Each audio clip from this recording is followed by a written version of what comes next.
ये बजट पे चला गया।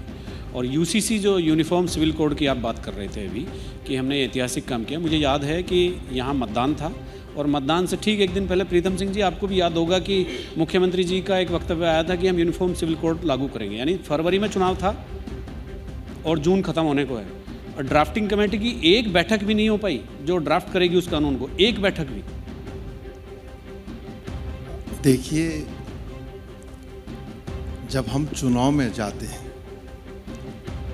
तो चुनाव में 5 वर्ष का सरकार का जो कार्यकाल रहता है उसमें हमने इस प्रदेश को क्या दिया, उन मुद्दों को लेकर के हम जाते हैं। लेकिन वर्तमान समय में जो राजनीति है वो राजनीति विकास के नाम पर नहीं है कि क्या हमने हासिल किया इन 5 वर्षों, उसके आधार पर नहीं है। प्रीतम सिंह जी, ये यूसीसी वाला जो है, मैं उसी पे आ रहा हूँ। जब चुनाव चल रहा था ना तो भारतीय जनता पार्टी के चुनावी एजेंडे में इसका जिक्र था, ना कहीं पर कोई बात थी। और मैं महसूस करता हूँ, और शायद संभवतः उत्तराखंड की जनता भी महसूस करती होगी, कि जब भारतीय जनता पार्टी को ये लगने लगा कि हम कदापि इस रण में पिछड़ सकते हैं, तो उन्होंने ये पासा फेंकने का काम किया। वो जीते हैं, वो सरकार में हैं, हम उनको बधाई देते हैं, लेकिन जो मूलभूत बातें इस उत्तराखंड की है उस पर क्यों बात नहीं हो रही है। अभी हमारे बहुत ही सम्मानित साथी अरविंद पांडे जी ने जिक्र किया कि हमने बहुत कुछ हासिल किया है, और पांडे जी मैं कहना चाहता हूँ, इस राज्य को 4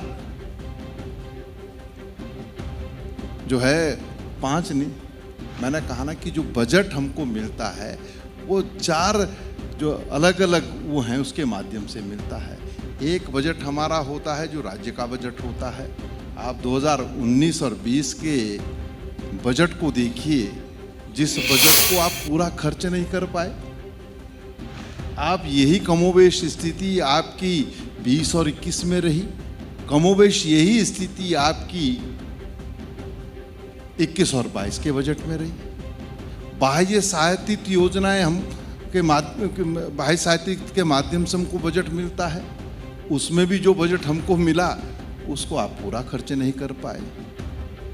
केंद्र से जो हमको बजट उपलब्ध होता है केंद्र पोषित योजनाओं के लिए, आप 3 वर्षों का मैं रिकॉर्ड अगर आप कहेंगे तो मैं आपको पूरे दस्तावेजों के आधार पर कह सकता हूँ, उसे भी आप पूरा खर्च नहीं कर पाए।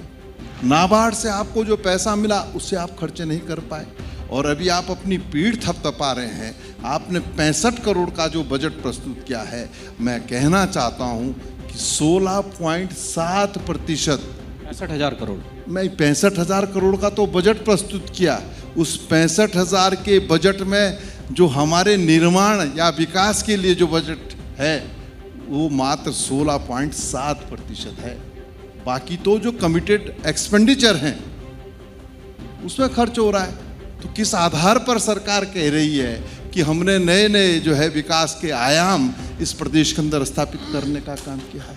अरविंद पांडे जी, आप देखिए, नहीं, आप जो राज्य का बजट है उसे खर्च नहीं कर पा रहे हैं, बाह्य सहायता से जो बजट मिलता है उसको खर्च नहीं कर पा रहे हैं, नाबार्ड से जो पैसा मिलता है उसको आप खर्च नहीं कर पा रहे हैं, केंद्र पोषित योजनाओं से जो के लिए जो पैसा मिलता है उसे आप खर्च नहीं कर पा रहे हैं। तो किस आधार पर आप कह रहे हैं? प्रीतम भाई, हमारे बड़े भाई साहब, व्यक्तिगत हम आपसे बहुत कुछ हम सीखते हैं। रही बात बजट खर्च करने की, तो अधिकांश साथी जितने बैठे हुए हैं सब लोग सुन रहे हैं। यह भाषा सिर्फ देखो विरोध के लिए विरोध है।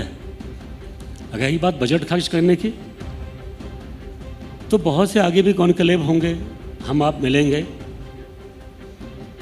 मैं एक छोटा सा एग्जाम्पल एमएलए फंड का दूंगा।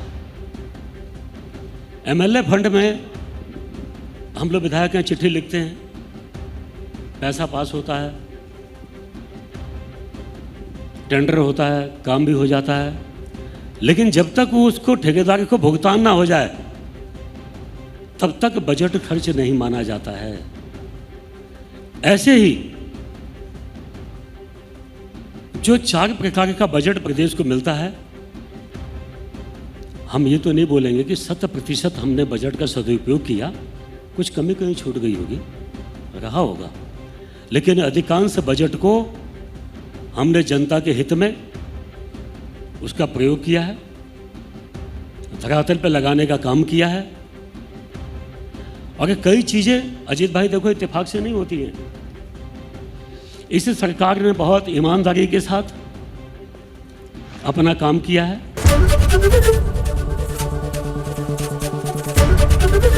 एबीपी न्यूज़ आपको रखे आगे।